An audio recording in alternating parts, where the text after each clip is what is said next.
Hello everyone, this is Emmanuel Montiel, and this is my video for the discussion post. And for this discussion, I chose option 4, and I chose Gwendolyn Brooks' We Wrote Cool poem, and I'm going to be correlating it to Kendrick Lamar's The Art of Peer Pressure song.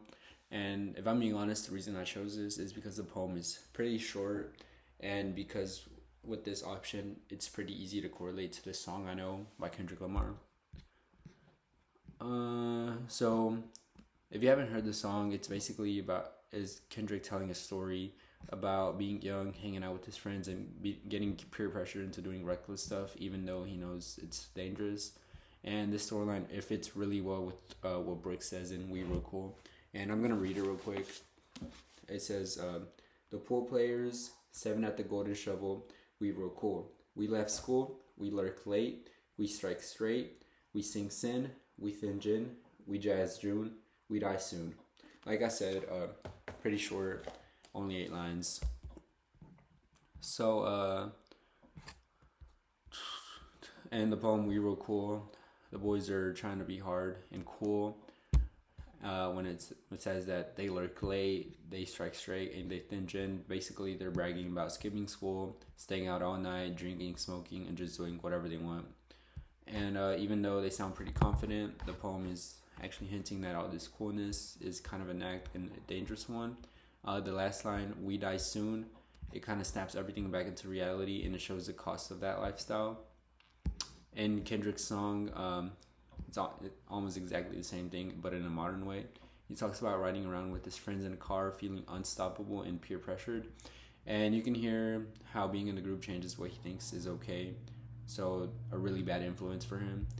Then there's this line where he says, "Me and my friends 4 deep in a white Toyota," basically saying like 4 drinks deep while driving.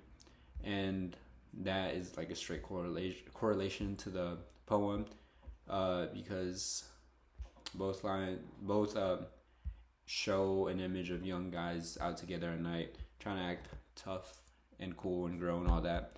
And both Brooks and Kendrick, they're saying the same thing. Young people get pulled into risky behavior because it feels cool in the moment, but underneath it all, there's danger. And both the poem and the song admit that the consequences can come fast. And another similarity is the idea of fake freedom. Like the boys in the poem, they're living free. They think they're living free, but really they're just heading towards trouble. And Kendrick shows the same thing. He thinks he's just riding around having fun, but that drinking, it escalates the situation really fast. Both artists are basically saying that what looks cool on the surface can be really self-destructive underneath. And this there's also a connection to historical connection here. Brooks is writing during the civil rights era when black youth were dealing with underfunded schools, discrimination, and very few safe spaces. A lot of them ended up forming tight friend groups because society shut them out, and that's something that led to dangerous behavior. And Kendrick shows the same thing, that this pattern still exists today. It's a whole different century, but there's still the same pressures.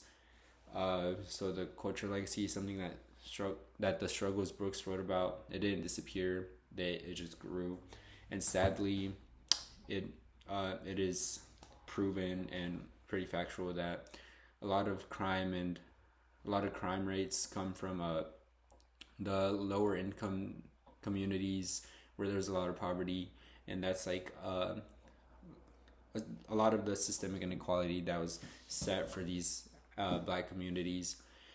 And for my reflection question to wrap this all up, I just wanted to ask you, can you this song and this poem are from 2 different centuries, but it's not just about them trying to act cool and doing all this reckless stuff. It's pretty deep because it shows like what this like systemic inequality led to. So I just wanted to ask you for your favorite modern music, TV shows, and all that, can you see how this systemic inequality from back in the 1900s is causing, or is viewed in what I'm saying, like this new modern music, movies, all that. I don't really think I phrased that right, but anyways, thank you for watching this video and for listening.